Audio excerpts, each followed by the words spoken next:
ಯಾರು ಕೊಡಬಾರ್ದು. ನಮ್ಮ ದೇಶ ಹಾಳಾಗುತ್ತೆ. ಎಲ್ಲ ಅಕ್ಕಿ ಫ್ರೀ, ಊಟ ಫ್ರೀ, ನೀರು ಫ್ರೀ ಕೊಟ್ಟರೆ ನಮ್ಮ ದೇಶ ಹಾಳಾಗಿ ಕೊಡುತ್ತೆ. ಹೀಗಾಗಿ ಯಾರು ದೇಶ ಉದ್ಧಾರ ಮಾಡಲ್ಲ, ಕರ್ನಾಟಕನೂ ಉದ್ಧಾರ ಮಾಡಲ್ಲ. ಅವರು ಎಲ್ಲ ಬಾಯಿ ಬಡ್ಕೊಳ್ಳೋದು ಅಷ್ಟೇ ಒಂದು ಗೊತ್ತಿದೆ ಅವ್ರಿಗೆ ಅಷ್ಟೇ. ಅನಿಸುತ್ತೆ ಅಂತ ಹೇಳಿದ್ರೆ ಅವರವರು ಆ್ಯಕ್ಚುಲಿ ಕೊಡಬೇಕು. ಅವರು ತುಂಬ ಜನಕ್ಕೆ ಅನ್ಯಾಯ ಆಗಿದೆ, ಕೊಟ್ಟರೆ ಒಳ್ಳೆಯದು.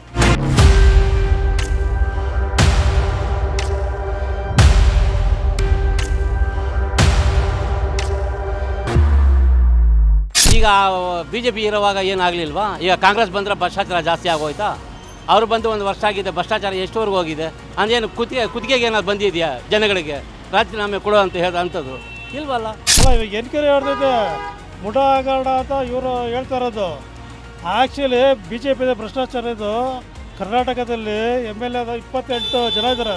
ಅವ್ರ ಮೇಲೆ FIR ಹಾಕಿದ್ರೆ ನಾಳೆ ವಿರೋಧ ಪಕ್ಷನೇ ಇರೋಲ್ಲ ಅಲ್ಲಿ. ಆ್ಯಕ್ಚುಲಿ ಯಪ್ಪಂದು ಇವತ್ತವರೆಗೊಂದು ಪಾಯಿಂಟ್ ಇಲ್ಲ. 41 ವರ್ಷ ರಾಜಕೀಯಕ್ಕೆ ಬಂದಿದ್ದು, ಇವತ್ತವರೆಗೂ ಒಂದೇ ಒಂದು ಕಪ್ಪು ಚುಕ್ಕೆ ಇಲ್ಲ ಆ ಯಪ್ಪನ ಹತ್ರ.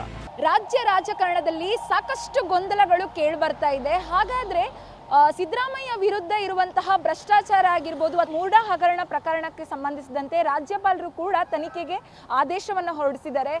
BJP ಮತ್ತು JDS ಕಾರ್ಯಕರ್ತರು ಕೂಡ ಸಾಕಷ್ಟು ಹೋರಾಟ ನಡೆಸ್ತಾ ಇದ್ದಾರೆ. ಹಾಗೆ ರಾಜ್ಯಪಾಲರ ಆದೇಶದ ವಿರುದ್ಧವಾಗಿ ಕೂಡ ಕಾಂಗ್ರೆಸ್ ಸರ್ಕಾರದವರು ಅಥವಾ ಕಾಂಗ್ರೆಸ್ ಏನು ಅಭ್ಯರ್ಥಿಗಳಿದ್ದಾರೆ ಅವರು ಕೂಡ ಸಾಕಷ್ಟು ಹೋರಾಟ ನಡೆಸ್ತಾ ಇದ್ದಾರೆ. ಹಾಗಾದ್ರೆ ಇದ್ರ ಬಗ್ಗೆ ಜನರು ಏನು ಹೇಳ್ತಾರೆ ಕೇಳೋಣ ಬನ್ನಿ. ಅಂದ್ರೆ ಇವಾಗ ಸಾಕಷ್ಟು ಸುದ್ದಿಯಲ್ಲಿರೋ ವಿಷಯ ಏನಂತಂದ್ರೆ ಸಿದ್ದರಾಮಯ್ಯ ಸಾಕಷ್ಟು ಹಗರಣಗಳನ್ನು ಮಾಡಿದ್ದಾರೆ, ಒಂದಿಷ್ಟು ಭ್ರಷ್ಟಾಚಾರ ನಡೆಸ್ತಾ ಇದ್ದಾರೆ ಅಂತ. ಇದರ ವಿರುದ್ಧವಾಗಿ ಕಾಂಗ್ರೆಸ್ BJP ಮತ್ತು JDS ಕಾರ್ಯಕರ್ತರು ಸಾಕಷ್ಟು ಹೋರಾಟ ನಡೆಸ್ತಾ ಇದ್ದಾರೆ, ಸಿದ್ದರಾಮಯ್ಯವರು ರಾಜೀನಾಮೆ ಕೊಡಬೇಕು ಅಂತ. ಹಾಗಾದ್ರೆ ನಿಮ್ಮ ಪ್ರಕಾರ ಏನು ಸರ್? ಮೇಡಮ್ ಅವರೇ, ಸಿದ್ದರಾಮಯ್ಯ ಅಣ್ಣವರು ಏನು ಮಾಡಿಲ್ಲ. ಅದು ಕರ್ನಾಟಕ ಮಾಡವ್ರೆ.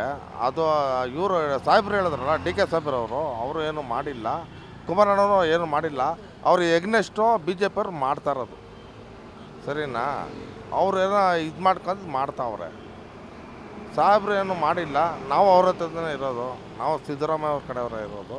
ನಾವು ಅವ್ರ ಯಪ್ಪನ್ನ ಯಾವತ್ತು ನಮ್ಗೆ ಹೆಲ್ಪ್ ಮಾಡವ್ರೆ, ನಮ್ಮ ಮನೆಯವ್ರಿಗೆಲ್ಲ ಹೆಲ್ಪ್ ಮಾಡವ್ರೆ, ಬಡವ್ರಿಗೆ ಹೆಲ್ಪ್ ಮಾಡವ್ರೆ, ಹೆಣ್ಮಕ್ಳಿಗೆ ಹೆಲ್ಪ್ ಮಾಡವ್ರೆ, ಫ್ರೀ ಬಸ್ಸು ಎಲ್ಲ ಮಾಡೋರಲ್ಲ ಮೇಡಮ್ ಅವರೇ. ಇನ್ನೇನು ಮಾತಾಡೋದು ಮೇಡಮ್? ಇಳಿಸೋಕ್ಕಂತೂ ಆಗಲ್ಲ. 5 ವರ್ಷ ಕಂಪ್ಲೀಟ್ ಆಗಬೇಕು, ಕಂಪ್ಲೀಟ್ ಆಗಿಬಿಡ್ಲಿ ಅಷ್ಟೇ. ಪಾಪ ಅವರು ವಯಸ್ಸಾದವರು, ನಮಗೆಲ್ಲರಿಗೂ ಹೆಣ್ಮಕ್ಳಿಗೆಲ್ಲ ಮಾಡವ್ರೆ, ಮಾಡಲಿ ಪಾಪ. ನೋಡಿ ತೋರಿಸಿ ಸರ್ ಅಲ್ಲಿ ಕ್ಯಾಮ್ರಾ, ಎಲ್ಲ ಹೆಣ್ಮಕ್ಳಿಗೆ ಮಾಡವ್ರೆ, ಮಾಡಿ ಒಳ್ಳೇದು ಮಾಡವ್ರೆ. ಅಂದರೆ DK ಸಾಹೇಬ್ರು ಮಾತ್ರ ದೇವರಂತ ಮನುಷ್ಯರು, ಅವ್ರಿಗೇನು ಮಾಡೋಕ್ಕಾಗಲ್ಲ, ಅವ್ರು ಯಾರು ಇಳಿಸೋಕ್ಕಾಗಲ್ಲ. ಯಪ್ಪಂದು ಇವತ್ತವರೆಗೊಂದು ಪಾಯಿಂಟ್ ಇಲ್ಲ. 41 ವರ್ಷ ರಾಜಕೀಯಕ್ಕೆ ಬಂದಿದ್ದು, ಇವತ್ತವರೆಗೂ ಒಂದೇ ಒಂದು ಕಪ್ಪು ಚುಕ್ಕೆ ಇಲ್ಲ ಆ ಯಪ್ಪನ ಹತ್ರ. ಸಿದ್ದರಾಮಯ್ಯ ಹತ್ರ ಒಂದೇ ಒಂದು ಚುಕ್ಕಿ ಇಲ್ಲ. ಆ ಥರ ಮಾಡಬೇಕಂದ್ರೆ ರಾಜಕೀಯ ಬೆಳೀತಾ ಇರ್ತದೆ, ಹೋಗ್ತಾ ಇರ್ತಾರೆ. ಅವ್ರು ನಿಲ್ಲಿಸ್ಬೇಕು, ಇವ್ರು ಮಾಡಬೇಕಂದ್ರೆ ಅದು ಹಾಗೇ ಆಗುತ್ತೆ. ಅದು ಬಿಟ್ಟರೆ ನಾವು ಬೇರೆ ಮಾತಾಡೋಂಗೆ ಇಲ್ಲ. ಆ ಯಪ್ಪ ಏನಿದೆ, ಆ ಯಪ್ಪ ಇವತ್ತು ಫ್ರಾಂಕ್ ಆಗಿದ್ದಾನೆ. 41 ವರ್ಷದಿಂದ ಒಂದು ಚುಕ್ಕಿ ಇಲ್ಲ. ನೋಡಿ ಮೇಡಮ್, ಸಿದ್ದರಾಮಯ್ಯ ಮುಖ್ಯಮಂತ್ರಿ ರಾಜೀನಾಮೆ ಕೊಡಬಾರ್ದು ಮೇಡಮ್.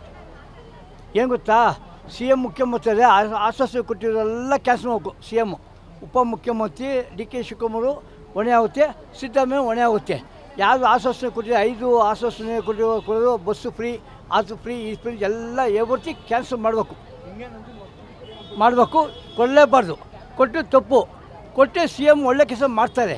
ಒಳ್ಳೆ ಮಾಡೋಕ್ಕೆ ಬಿಡಲ್ಲ ಪಾಪ. ಬದುಕಿಗೆ ಕೆಲಸ ಮಾಡಿದ್ರೆ ಒಳ್ಳೆ ಮುಖ್ಯ ಕಿತ್ತಾಕಿ DK ಶಿವಕುಮಾರ್ ಮುಖ್ಯಮಂತ್ರಿ ಮಾಡಿ ಅಂತ ಮಾಡೋಕ್ಕೆ ಸೀನಿಯರ್ ಸಿಟಿ ಹೋಗುತ್ತೆ. ಸಿದ್ದರಾಮಯ್ಯ ಮಾಡೋ ಮುಖ್ಯಮಂತ್ರಿ ಮಾಡಿದಂಗೆ ಯಾರು ಮಾಡೋಕ್ಕಾಗಲ್ಲ. ಆಯಪ್ಪ ಒಳ್ಳೆ ವ್ಯಕ್ತಿ ಅವರು ಚೆನ್ನಾಗಿ ಮಾಡ್ತಾರೆ. DK ಶಿವಕುಮಾರ್ ಮುಖ್ಯಮಂತ್ರಿ ಮಾಡ್ಬೋದು. ಕೊಟ್ಟು ಅವರು ಹಗರಣ ದುಡ್ಡೆಲ್ಲ ಬೇಕಾದ್ರೆ ಮಾಡಿದ್ರಲ್ಲ ದುಡ್ಡು, ಅದರಲ್ಲಿ ಎಲ್ಲೂ ಚೆನ್ನಾಗಿದೆ. ಅದು 400 ಕೋಟಿ 500 ಕೋಟಿ ದುಡ್ಡೆಲ್ಲ ಮಾಡ್ಕೊಂಡು ಬ್ಲ್ಯಾಕ್ ಮೇಲ್ ಮಾಡಿಕೊಂಡು ಮನೆಯಲ್ಲಿ ಬಚ್ಚಿಕೊಂಡಿದ್ರು ಎಲ್ಲ ಸಿಕ್ಕಾಕೊಂಡು ಆಮೇಲೆ ಇದು ಕೇಸೆಲ್ಲ ಆಗಿತ್ತು. ಆದಮೇಲೆ ಅವ್ರು ಯಾರು ಆಕ್ಷನ್ ತೊಗೊಂಡಿಲ್ಲ. ಅಲ್ಲ ಉಪಮುಖ್ಯಮಂತ್ರಿ ಇರಲ್ಲ, ಅವರೇ ಮುಖ್ಯಮಂತ್ರಿ ಕೆಲಸ ಮಾಡ್ಕೊಂಡ್ಬಿಡ್ತಾರೆ. ಈ ಕಮಿಷನರು, IPS, DCP ಕಮಿಷನರು ಎಲ್ಲ ಸುಮ್ಮನೆ ಇದ್ದಾರೆ. CBI ಸುಮ್ಮನೆ ಇದ್ದಾರೆ, COD ಸುಮ್ಮನೆ ಇದ್ದಾರೆ, IAS ಆಫೀಸರ್ ಸುಮ್ಮನೆ ಇದ್ದಾರೆ. ಯಾರು ಕೇಳೋರಿಲ್ಲ, ಮಾಡೋಂಗಿಲ್ಲ. ಅದಕ್ಕೆ ಪ್ರೈಮ್ ಮಿನಿಸ್ಟ್ರು ಹೊಣೆ ಆಗುತ್ತೆ. ರಾಷ್ಟ್ರಪತಿ, ಗವರ್ನರ್, ಪ್ರೈಮ್ ಮಿನಿಸ್ಟ್ರು ದೇಶ ಕೊಟ್ಟ ಮೇಲೆ ಇಂಡಿಯಾ ದೇಶಕ್ಕೆ ಅವರೇ ಹೊಣೆ ಆಗುತ್ತೆ. ಇಲ್ಲದ್ರೆ ರಾಜ್ಯ ಕೊಟ್ಟು ಎಲ್ಲ ಕಿತ್ತಾಬೇಕು. ಯಾರು ಓಟ್ ಹಾಕಲ್ಲ. ಬೆಲೆ ಏರಿಕೆ ಆಗಿದೆ. ಗ್ಯಾಸು, ಡೀಸೆಲ್, ಪೆಟ್ರೋಲ್, ಡೀಸೆಲ್ ಎಲ್ಲ ಕಮ್ಮಿ ಮಾಡಿ, ಯಾರು ಕಮ್ಮಿ. ಆಶ್ವಾಸ ಕೊಟ್ಟು 5 ಆಶ್ವಾಸ ಕೊಟ್ಟಲ್ಲ, ಎಲ್ಲ ಕ್ಯಾನ್ಸಲ್ ಮಾಡಿ ಫಸ್ಟ್ ಕಿತ್ತಾಕಿ ಯಾರು ಕೊಡಬಾರ್ದು. ಸ್ಕೂಲು ಮಕ್ಕಳು ಮತ್ತು ಬಸ್ಸು ಫ್ರೀ ಮಾಡಿ, ಆಸ್ಪತ್ರೆ ಮಕ್ಕಳು ಫ್ರೀ ಮಾಡಿ, ಎಲ್ಲರಿಗೂ ಆಸ್ಪತ್ರೆ ಕೊಟ್ಟು ಬಸ್ಸೆಲ್ಲ ಎವ್ರಿಥಿಂಗ್ ಲಾಸ್ ಆಗಿದೆ. BMT ಲಾಸ್ ಆಗಿದೆ, KSRTC ಲಾಸ್ ಆಗಿದೆ. ರಾಮನಗರ ರೆಡ್ಡಿ ಗೊತ್ತಿದೆ, ರಾಮನಗರ ರೆಡ್ಡಿ ಎರಡು ಮುಖ್ಯ ಸಾರಿಗೆ ಸಚಿವ ಆಗಿರೋದು, ಅದು ಹೊಸದು ಅವರಾಗಿದ್ದು. 6 ವರ್ಷಕ್ಕೆ ಮಾಡಿದ್ರು ಅವ್ನು ಮಾಡ್ಕೋದ. ಆಮೇಲೆ ರಾಮನಗರ ರೆಡ್ಡಿ ಸ್ವಲ್ಪ ಮಾಡ್ಕೊಂಡು ಹೋದ್ರು, ಇವು ತಿರ್ಗಿ ಅವ್ರಿಗೆ ಕೊಟ್ಟಿದೆ. ಅದಕ್ಕೇ BMTC KSRTC ಯಾರು ಓಣೆ ಇನ್ಚಾರ್ಜ್ ಆಗುತ್ತೆ ಅವ್ರನ್ನೆಲ್ಲ ಕ್ಯಾನ್ಸಲ್ ಮಾಡಿ ಹೊಸಪನ್ನು ಕೂರಿಸ್ರಿ. ಅಡುಗು ಬೇಡ, ಅವ್ರು ಕಿತ್ತಾಕಿ ಎಲ್ಲ ಕಿತ್ತಾಕ್ಬಿಟ್ಟು ಮಾಡಿದ್ರೆ ಒಳ್ಳೆಯದು. ಆಸ್ಪತ್ರೆ ಯಾರು ಕೊಡಬಾರ್ದು, ನಮ್ಮ ದೇಶ ಹಾಳಾಗುತ್ತೆ. ಎಲ್ಲ ಅಕ್ಕಿ ಫ್ರೀ, ಊಟ ಫ್ರೀ, ನೀರು ಫ್ರೀ ಕೊಟ್ಟೆ ನಮ್ಮ ದೇಶ ಹಾಳಾಗಿ ಕೊಡುತ್ತೆ. ಹೆಂಗಾಗಿ ನೋಡಿ ಪುನೀತ್ ರಾಜ್ಕುಮಾರ್, ನೋಡಿ ಇದು ನೋಡಿ ಪುನೀತ್ ರಾಜ್ಕುಮಾರ್ ಊಟ ದಾನ ಮಾಡ್ತೀರಾ ನೋಡ್ಕೊಳ್ಳಿ. ಪುನೀತ್ ರಾಜ್ಕುಮಾರ್ ಊಟ ದಾನ ಮಾಡ್ತಾರೆ ಅಥವಾ ಮಾಡಿ ಬುದ್ಧಿ ಇತ್ತು ಕಲಿತಾರೆ. ಖಂಡಿತ ಇವ್ರು ಯಾರು ಮುಖ್ಯಮಂತ್ರಿ MLAಗಳು ಯಾರು ಬುದ್ಧಿ ಕಲಿಯೋಲ್ಲ. ಪುನೀತ್ ರಾಜ್ಕುಮಾರ್ದಂಗೆ ಊಟ ಹಾಕಿ ದಾನ ಮಾಡ್ದಂಗೆ ಆಶ್ರಮಗಳು ಅವ್ರಿಗೆ ದಾನ ಮಾಡಿ ಖಂಡಿತ ಮುಂದೆ ಬರ್ತಾರೆ. ಇಲ್ಲ ಯಾರು ಉದ್ಧಾರ ಆಗಲ್ಲ. ರಾಜೀನಾಮೆ ಕೊಡಲೇಬಾರ್ದು. ಹೌದು, ಕಂಟಿನ್ಯೂ ಮಾಡಬೇಕು. ಅಲ್ಲ, ಇವಾಗ ಎನ್ಕ್ವೈರಿ ಹೇಳ್ತೈತೆ ಮುಠಾ ಹಗರಣ ಅಂತ ಇವರು ಹೇಳ್ತಾ ಇರೋದು. ಆ್ಯಕ್ಚುಲಿ BJP ಭ್ರಷ್ಟಾಚಾರ ಇದು. ಕರ್ನಾಟಕದಲ್ಲಿ MLA 28 ಜನ ಇದ್ದಾರೆ. ಅವ್ರ ಮೇಲೆ FIR ಹಾಕಿದ್ರೆ ನಾಳೆ ವಿರೋಧ ಪಕ್ಷನೇ ಇರೋಲ್ಲ ಅಲ್ಲಿ ಆ್ಯಕ್ಚುಲಿ, ಅಲ್ವಾ? ಅವ್ರದ್ದೇ ಭ್ರಷ್ಟಾಚಾರ ತಾಂಡವಾಡ್ತೈತೆ, ಆಟ ಆಡ್ತೈತೆ, ಡ್ಯಾನ್ಸ್ ಆಡ್ತೈತೆ, ಕುಣಿತೈತೆ. ಅವ್ರದ್ದೇ ಇಟ್ಕೊಂಡು ಇವ್ರದ್ದು ಕಾಂಗ್ರೆಸ್ದು 130% ಮೆಜಾರಿಟಿ ಐತೆ. ಏನು ಅವ್ರಿಗೆ ಹೊಟ್ಟೆ ಉರಿ ಬಂದ್ಬಿಟ್ಟೈತೆ, ಅಸಿಡಿಟಿ ಆಗ್ಬಿಟ್ಟೈತೆ. ಇದು ತಪ್ಪು, ಇದು ಮಾಡ್ತಾ ಇರೋದು ದೊಡ್ಡ ತಪ್ಪಿದು. ಏನು ಕೊಡಬೇಕು? ಇಲ್ಲ ಯಾಕೆ ರಾಜೀನಾಮೆ ಕೊಡಬೇಕು? ಹೌದು ಹೌದು. ಈಗ BJP ಇರುವಾಗ ಏನಾಗಲಿಲ್ವಾ? ಈಗ ಕಾಂಗ್ರೆಸ್ ಬಂದರೆ ಭ್ರಷ್ಟಾಚಾರ ಜಾಸ್ತಿ ಆಗೋಯ್ತಾ? ಅವರು ಬಂದು 1 ವರ್ಷ ಆಗಿದೆ, ಭ್ರಷ್ಟಾಚಾರ ಎಷ್ಟುವರೆಗೂ ಹೋಗಿದೆ? ಈಗ ರಾಜಕೀಯ ಅಂದರೆ ಆಟನ ಜನಗಳು ಕಾಫಿ ಟೀನ 15 ರೂಪಾಯಿ 20 ರೂಪಾಯಿ ಅಂದರೆ, ಇನ್ನು ಭ್ರಷ್ಟಾಚಾರ ಬಂದರೆ ಇನ್ನು 50 ರೂಪಾಯಿ. ಏನೀಗ ಕೊಡೋದೇನಕ್ಕೆ ಬೇಕಾಗಿತ್ತು? ಬೇಕಾಗಿಲ್ವಲ್ಲ, ಅದು ಅಂತ ನಸಿಟಿನೇ ಇಲ್ವಲ್ಲ. ಅಂದೇನು ಕುತ್ತಿಗೆಗೆ ಏನಾದ್ರು ಬಂದಿದೆಯಾ ಜನಗಳಿಗೆ ರಾಜೀನಾಮೆ ಕೊಡೋ ಅಂತ ಅಂಥದ್ದು ಇಲ್ವಲ್ಲ. ಕೊಡೋದೇನು ಬೇಕಾಗಿಲ್ಲ. ನ್ಯಾಯಾಲಯ ಏನು ಹೇಳುತ್ತೆ ಹಂಗೆ ಮಾಡಬೇಕಷ್ಟೇ.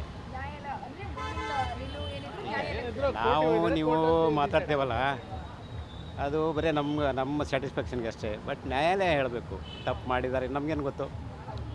ಈಗ ಅವ್ರ ಹತ್ರ ಒಂದು ಅಪಾಯಿಂಟ್ಮೆಂಟ್ ತೊಗೋಬೇಕಾದ್ರೂ ನಾವು ಕಾಯ್ದು ಒಳಗಡೆ ಹೋಗಬೇಕು. ಅದು ನ್ಯಾಯಾಲಯ ಆದಾಗ ಓಕೆ, ಎಲ್ಲರಿಗೂ ಓಕೆ. ಅವ್ರೀಗ ಅಧಿಕಾರಕ್ಕೆ ಬಂದಮೇಲೆ ಆಳಬೇಕು, ಬರೀ ಕಿತ್ತಾಡಿದರೆ ಏನು? 5 ವರ್ಷ ನೀವು ಕುಡಿಸಿದ್ದೀರಿ, ಸಿದ್ದರಾಮಯ್ಯ ಇರಲಿ, ಅವ್ರು ಕಳ್ಳರ ಇರಲಿ, ಒಳ್ಳೆಯವರ ಇರಲಿ, ಬಿಟ್ಬಿಡ್ಬೇಕು ಅವ್ರಿಗೆ, ಮಾಡಲಿ ಅವರು ಅಂತ. ಈಗ ನಾವು ಈ ಜನರಲ್ ಪಬ್ಲಿಕ್ ಬರೀ ಆ ಕಡೆ ಒಂದು ಸರಿ ನೋಡೋದು, ಈ ಕಡೆ ಒಂದು ಸರಿ ನೋಡೋದು ಇಷ್ಟ ಆಗ್ತಾಯಿದೆ. ಆಗಲಿ, ಏನು ನಡೀತಿದೆ ಆಗಲಿ, ನೋಡೋಣ. ಹದಿಂದ ಹಾಲಿಗೆ ನೀರಿಗೆ ಆಗಿಬಿಡ್ಲಿ. ನಾವು ಯಾರು ಫೇವರಾಗಿ ಇಲ್ಲ. ಬಟ್ ನಮಗೆ ಅನಿಸುತ್ತೆ ಬರೀ ಇನ್ನೇ ನೋಡಬೇಕಲ್ಲ ನಾವು. ಇಲೆಕ್ಷನ್ ಅಂತ 1-2 ತಿಂಗಳ ಟೈಮ್ ಹಾಳು ಮಾಡಿದರು. ಆಮೇಲೆ ಇವಾಗ ಅದು ಕಿತ್ತಾಡ್ತಾರೆ ಅಂತ ಮಾಡಿದರು. ಏನೋ ಮಾಡ್ತಾಯಿದ್ದಾರೆ, ನೋಡೋಣ ಏನು ಮಾಡ್ತಾರೆ ಅಂತ. ಇದು ಈಗ ತಾನೇ ಉಟ್ಕೊಂಡಿರೋದು, ಇದೊಂದೇ ತಾನೇ ಈಗ ಉಟ್ಕೊಂಡಿರೋದು. ಮುಂಚೆ ಯಾವುದು ಇಲ್ವಲ್ಲ ಸದ್ಯಕ್ಕೆ. ಅವ್ರು ಒಳ್ಳೆ ಸರ್ಕಾರ ನಡೆಸ್ತಾ ಇದ್ದಾರೆ, ಬಡವರಿಗೆಲ್ಲ ಹೆಲ್ಪ್ ಮಾಡ್ತಾ ಇದ್ದಾರೆ. ಮಾಡಲಿ ಅನ್ನೋದು ನಮ್ಮ ದೇಶ ಸರ್ಕಾರ. ಅವರೇ ರಾಜೀನಾಮೆ ಕೊಡೋದೇನು ಬೇಡ.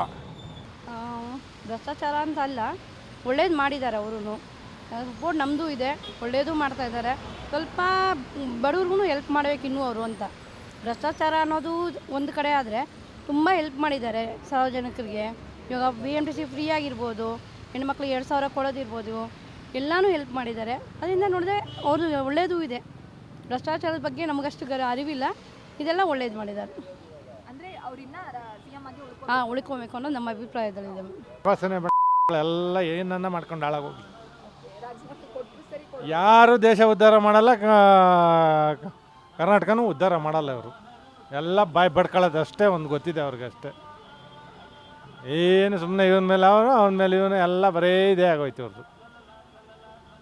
ಏನನ್ಸುತ್ತೆ ಅಂತ ಹೇಳಿದ್ರೆ ಅವರವರು ಆ್ಯಕ್ಚುಲಿ ಕೊಡಬೇಕು. ಅವರು ತುಂಬ ಜನಕ್ಕೆ ಅನ್ಯಾಯ ಆಗಿದೆ, ಕೊಟ್ಟರೆ ಒಳ್ಳೆಯದು, ಜನಕ್ಕೆ ಒಳ್ಳೇದಾಗುತ್ತೆ. ಇರಬೇಕು. ಇಲ್ಲ, ಅಷ್ಟೊಂದು ನನಗೆ ಪಾಲಿಟಿಕ್ಸ್ ಅಷ್ಟೊಂದು ನಾಲೆಜ್ ಇಲ್ಲ. ಸೊ ಇವಾಗ ಏನು ಈಸ್ ರೈಟ್ ಪರ್ಸನ್. ಯಾವ ನಾವು ದುಡಿಬೇಕು, ನಾವು ತಿನ್ನಬೇಕು. ಯಾರು ಕಟ್ಕೊಂಡೆ, ಯಾವ ಮುಖ್ಯಮಂತ್ರಿ ಕಟ್ಕೊಂಡೆ ಅಂದರೆ ಒಂದು ರೇಷನ್ ಕಾರ್ಡ್ ತೊಗೊಂಡಿಲ್ಲ, ನಮಗೆ ಏನಿಲ್ಲ. ಮಕ್ಳು ಎಜುಕೇಷನ್ ಮಾಡಿಸಿದ್ದೀನಿ. ಗೌರ್ಮೆಂಟಿಂದ ಏನಾರ ಕೊಟ್ಬಿಟ್ಟಿಲ್ಲ, ಅವ್ನು ಕರ್ದು ಕೇಳಿ ಇವತ್ತು ಅವ್ರು ಕಾಲು ಕೇಳಿದ್ರೆ ಕೊಡ್ತೀನಿ. ಯಾವ ಕಾಂಗ್ರೆಸ್ ಅಲ್ಲ BJP ಅಲ್ಲಿನ ಒಂದು ಎಲ್ಲ ಕಾರ್ಡ್ ತೊಗೊಂಡಿಲ್ಲ ನಾನು. ಗೌರ್ಮೆಂಟ್ ಆಗಲಿ ಫ್ರೀ ಅಂತ ಏನೂ ತೊಗೊಂಡಿಲ್ಲ. ಕಷ್ಟ ಬಿದ್ದು ದುಡಿದಿದ್ದೀನಿ, ಕಷ್ಟ ಬಿದ್ದು ಎಜುಕೇಷನ್ ಮಾಡಿಸಿದ್ದೀನಿ, ಫ್ರೀಯಾಗಿ ಯಾರೂ ಕೂತಿಲ್ಲ, ದುಡಿತೀವಿ ತಿಂತೀವಿ. ಯಾರು ಕೇಳ್ತಾವ್ರೆ ಫ್ರೀನ? ಯಾರು ಕೇಳ್ತಾವ್ರೆ ಫ್ರೀನ? ಅವ್ರಿಗೆ ಕೈ ಕಾಲು ಕೊಟ್ಟಿಲ್ವ ಅದೇವರು? ಫ್ರೀ ಕೇಳೋಕೆ ಉಡ್ಸೋದು ಮಕ್ಕಳನ್ನ, ಫ್ರೀ ಕೇಳೋಕೆ ಮಕ್ಕಳು ಉಡ್ಸೋದು. ಲಕ್ಷಾಂತರ ರೂಪಾಯಿ ಕೊಟ್ಟು ಎಜುಕೇಷನ್ ಮಾಡಿಸಿದ್ದೀವಿ, ಯಾರಿಗಾರ ಫ್ರೀ ಗೌರ್ಮೆಂಟ್ ಸ್ಕೂಲಲ್ಲಿ ಓದಿಸಿದವ, ಯಾರಿಗೆ ಫ್ರೀ ಕೊಡ್ತಾರೆ? ಯಾರು ತಿಂತಾಯಿದ್ದಾರೆ ಅಕ್ಕಿನ? ಹೇಳಿ, ನಮ್ಗೆ ಚೀಸ್ ಬಾಡ್ಲಿ ಹೇಳ್ತೀನಿ. ನಮ್ಮ ಹತ್ರ ಏನಿಲ್ಲ ಪ್ರಾಪರ್ಟಿ, 20 ಗುಂಟೆ ಜಮೀನಿಲ್ಲ ನಮ್ಮ ಹತ್ರ. ತೊಗೊಳ್ಳಿದ್ದೆ ಓಪನ್ ಮಾಡಲಿ, ನನ್ನ ಆಧಾರ್ ಕಾರ್ಡ್ ನಂಬರ್ ಕೊಡಲ್ಲ, ನನ್ನ ಹೆಸರು ಕೊಡಲ್ಲ, ಓಪನ್ ಮಾಡಿದ್ರೆ ಚೀಸ್ ಬೇಡ್ಕೊ. ಯಾರ ಕಾಲು ಅವ್ರಿವ್ರ ಹೆಸರು ಬೇಡ ಕೊಟ್ಟೆ ಅಂದ್ರೆ ಲೋಟಿ ಮಾಡೋದು ಯಾಕೆ ಬೇಕು? ಯಾಕೆ ಬೇಕು? ಮಕ್ಕಳು ಕಷ್ಟ ಬಿದ್ದು ದುಡಿತೀವಿ ತಿಂತೀವಿ ಅಷ್ಟೇ. ಕಷ್ಟ ಬಿದ್ದು ಎಜುಕೇಷನ್ ಮಾಡಿಸಿದ್ದೀವಿ, ಲಕ್ಷಾಂತರ ರೂಪಾಯಿ ಕೊಟ್ಟು ಫಾರಿನ್ ಗಿಲ್ಡ ಕಳಿಸ್ತಿದ್ದೀವಿ. ಇಲ್ಲ ಇದು ಪುಕ್ಷಟನ ಅವ್ರಿವ್ರ ಹೆಸರು ಹೇಳ್ಬಿಟ್ಟು ಕಂಡವ್ರು ಬಂದ ತೊಗೊಳಕ್ಕೆ ತಿನ್ನೋದು. ಯಾವ ಕಟ್ಕೊಂಡು ಯಾವ ಮುಖ್ಯಮಂತ್ರಿ ಕಟ್ಕೊಂಡು ನಮಗೇನಾಗಬೇಕಾಗಿದ್ದು? ಇನ್ನೆಲ್ಲ ಇನ್ನೂ ಕರೆಕ್ಟಾಗಿರೋರು ಬಂದೇ ಬರ್ತಾರೆ. ಯಾವ ಗೌರ್ಮೆಂಟ್ ಆಗಲಿ ಏನು ನಿಖರವಾಗಿ ಗೌರ್ಮೆಂಟಲ್ಲಿ ಏನು ಮಾಡಿದ್ದು ಬಡವ್ರು ತಲುಪಬೇಕಾದ್ರೆ ಯಾವನು ಮಾಡ್ತಾವನೆ? ಯಾವ ಅಧಿಕಾರಿ ಹೊಳೆಯವನು ಲಂಚ ಅಲ್ಲದೆ ಯಾವನು ಮಾಡಲ್ಲ. ಒಂದು ಪೊಲೀಸ್ನ ಇಲ್ಲಿಂದ ಅಲ್ಲಿಗೆ ಚೇಂಜ್ ಮಾಡಬೇಕಾದ್ರೆ ಲಕ್ಷಾಂತರ ರೂಪಾಯಿ ತಗೊಂಡ್ರೆ ಯಾವನು ಮಾಡಲ್ಲ. ಯಾವನು ಮಾಡ್ತೀವಿ? ನಿಯತ್ತಾಗ ಯಾವ ಗೌರ್ಮೆಂಟ್ ಇದೆ? ಯಾವುದೇ ಗೌರ್ಮೆಂಟ್ ಇದೆ ನಿಯತ್ತಾಗಿರೋದು? ಒಂದು ಎಲೆಕ್ಷನ್ ಮಾಡಬೇಕಾದ್ರೆ 10 ಕೋಟಿ 20 ಕೋಟಿ ಆ ದುಡ್ಡಿಲ್ಲ ಎಲ್ಲಿ ಮಾಡ್ತಾರೆ? ಚಿನ್ನ ಅಕ್ಕಿ ದುಡ್ಡು ಮಾರ್ಕೊತಾರೆ. ರೇಷನ್ ಕಾರ್ಡ್ ಎಲ್ಲಿ ಕೊಟ್ಟು ತೋರಿಸೋ ನನಗೆ ಒಂದು ರೇಷನ್ ಕಾರ್ಡ್ ತೊಗೊಂಡಿದ್ದು ತಿಂತಾವನೆ ಅಂತ ಇಷ್ಟು ದುಡ್ಡು ತೊಗೊಂಡು ನಮ್ಮ ದುಡ್ಡು ಟ್ಯಾಕ್ಸ್ ಕಟ್ತಾ ಇವ್ರು ಹೇಳ್ದಂಗೆಲ್ಲ ಜಾಸ್ತಿ ಆದ ಅದಕ್ಕೆಲ್ಲ ಟ್ಯಾಕ್ಸ್ ಕಟ್ತಾ ಇದ್ದೇವೆ. ಯಾರು ತಿಂತಾ ಇದ್ದಾರೆ? ಇದೆಲ್ಲ ಇನ್ನೊಂದು ಗೌರ್ಮೆಂಟ್ ಬರ್ತದೆ ಸ್ವಚ್ಛ. ಯಾವನೇ ಬರಲಿ ಕಂಡವ್ರ ಮನೆ ದುಡ್ಡು ತಂದುಬಾರ್ದು, ನಿಯತ್ತಾಗಿ ದುಡ್ದು ಸಂಪಾದನೆ ಮಾಡಬೇಕು, ತಿನ್ನಬೇಕು. ಅವ್ರು ಇವ್ರದ್ದು ಹೇಳ್ಬಿಟ್ಟು ಕೊಟ್ಟು ಲಕ್ಷಾಂತರ ಕೋಟಿ ಸ್ಯಾಂಕ್ಷನ್ ಮಾಡಿಬಿಟ್ಟು ಅದ್ರಲ್ಲಿ ಪರ್ಸೆಂಟೇಜ್ ತಗೋ ತಿನ್ನೋದಲ್ಲ. ಇದಾಗ ಗೌರ್ಮೆಂಟ ಈ ಕೆಲಸಕ್ಕೆ ಅವ್ರ ಅಪ್ಪ ಅಮ್ಮದಿರು ಉಳಿಸಿರೋದು ಬರೋದು. ಅವ್ರ ಅಪ್ಪ ಅಮ್ಮದಿರು ಉಳಿಸೋದು ಇದಕ್ಕೆ ಅವ್ನು ಕೂಲಿ ಮಾಡು 1000 ರೂಪಾಯಿ ದುಡಿ ತಿನ್ನೋ. ಕಂಡವ್ರ ಮೇಲೆ ದುಡ್ಡು ಯಾಕೆ ತಿಂತಾರೆ ನೀವು? ಅದೇ ಒಂದಿಷ್ಟು ಭ್ರಷ್ಟಾಚಾರ ಮಾಡಿದ್ದಾರೆ ಅನ್ನೋದು ಪ್ರಕರಣ. ಈಗ ಅದ್ರ ಪರವಾಗಿ ಸಿದ್ದರಾಮಯ್ಯ ಅವರು ರಾಜೀನಾಮೆ ಕೊಡ್ಬೇಕನ್ನೋ ಗಲಾಟೆ ನಡೀತಿದೆ. ಇದ್ರ ಬಗ್ಗೆ ನಿಮ್ಗೆ ಏನು ಅನ್ಸುತ್ತೆ? ರಾಜೀನಾಮೆ ಕೊಡ್ಬೇಕಾ ಅಥವಾ ಬೇಡವಾ? ಏನು ಬೇಡ ಬಿಡಮ್ಮ, ಏನು ಕೊಡ್ಬೇಕು? ಬಡವ್ರ ಬಗ್ಗೆ ಜೀವನ ಮಾಡ್ತಾರೆ. ನಾವು ಮಾಡಿದ್ರು ಬೇರೆ ಯಾರು ಬಡವ್ರಿಗೆಲ್ಲ ಮಾಡ್ತಾರಲ್ಲ, ಏನಕ್ಕೆ ಇದು ಮಾಡಬೇಕು? ಅವರೇ ಉಳ್ಕೋಬೇಕು ಅಂತ ಉಳ್ಕೋಬೇಕು. ಕಾಂಗ್ರೆಸ್ ಅವ್ರು ಇರಲಿ ಓಕೆ, ಆದರೆ ಸಿದ್ದರಾಮಯ್ಯ ಇರಬೇಕು ಅದೆಲ್ಲ ಏನಿಲ್ಲ. ಬೇರೆಯವರು ಇದ್ದಾರಲ್ಲ, ಇನ್ನು ಅವ್ರಿಗೆ ಇಬ್ಬರು ಮಾತುಕತೆ ಆಗಿದ್ದು ಏನು ಹೇಳಿ ಇಬ್ಬರು ಇರಬೇಕು ಅಂತೇಳಿ. ಇವಾಗ ಇವ್ರಿಗೆ ಡಿ ಕೆ ಶಿವಕುಮಾರ್ ಅವ್ರು ಕುಂಡಿಸ್ಬೋದಲ್ಲ, ಡಿ ಕೆ ಶಿವಕುಮಾರ್ ಅವ್ರನ್ನ ಕುಂಡಿಸ್ಬೋದಲ್ಲ. ಅವರು ಕಾಂಗ್ರೆಸ್ ಅವರೇ ತಾನೆ, ಅವರು ಪಾಪ ಅವರು ಕಷ್ಟ ಬಿದ್ದಿದ್ದಾರೆ, ಅದರಿಂದ ಅವ್ರನ್ನೂ ಕುಂಡಿಸ್ಬೋದಲ್ಲ ಅಂತ ಕೇಳ್ಬೋದು ಅಷ್ಟೆ. ಹಾಂ, ಹಂಗೇನಿಲ್ಲ, ಅವರು ಇರಲಿ, ಆದರೆ ಇಬ್ಬರು ಇರಬೇಕು ಅಂತಾನೆ, ಇಬ್ಬರು ಇರಲಿ ಅಂತಲೇ ನಾನು ಹೇಳ್ತಾ ಇರೋದು. ಲಾಸ್ಟ್ ಟೈಮು ಏನು ಮಾತುಕತೆ ಆಗಿತ್ತು ಹೇಳಿ, ಇಬ್ಬರು 2 ವರ್ಷ ಅಲ್ವಾ? 2 ವರ್ಷ ಮುಗೀತು ತಾನೆ, ಅವ್ರಿಗೂ ಸೀಟ್ ಬಿಟ್ಟು ಕೊಡಬೇಕಷ್ಟೇ. ಇಲ್ಲ, ಇರಲಿ ಅವರೇ. ಯಾಕೆ ಅಂತ ಕೇಳ್ಬೋದಾ? ಅಂದರೆ ಅವ್ರು ಬಂದು ಜನಕ್ಕೆಲ್ಲ ಇದು ಮಾಡಿದ್ದಾರಲ್ಲ, ಹೆಲ್ಪ್ ಮಾಡಿದ್ದಾರೆ. ಯಾಕಂದರೆ ಗೃಹಲಕ್ಷ್ಮಿ ಜ್ಯೋತಿ ಅದೆಲ್ಲ ಮಾಡಿದ್ದಾರೆ, ಅದರಿಂದ ಹಾಂ ಇರಬೇಕು. ಎಸ್, ಕೇಳಿದ್ರಲ್ಲ ವೀಕ್ಷಕರೇ, ಇದಿಷ್ಟು ಜನರ ಅಭಿಪ್ರಾಯ ಆಗಿದೆ. ಒಂದಿಷ್ಟು ಜನರಿಗೆ ಸಿದ್ದರಾಮಯ್ಯ ಅವರು ರಾಜೀನಾಮೆ ಕೊಡಬೇಕು, ಒಂದಿಷ್ಟು ಜನರಿಗೆ ಸಿದ್ದರಾಮಯ್ಯ ಅವರು ಇನ್ನೂ ಅಧಿಕಾರದಲ್ಲಿ ಉಳ್ಕೋಬೇಕು ಅನ್ನೋ ಅಭಿಪ್ರಾಯ ಇದೆ.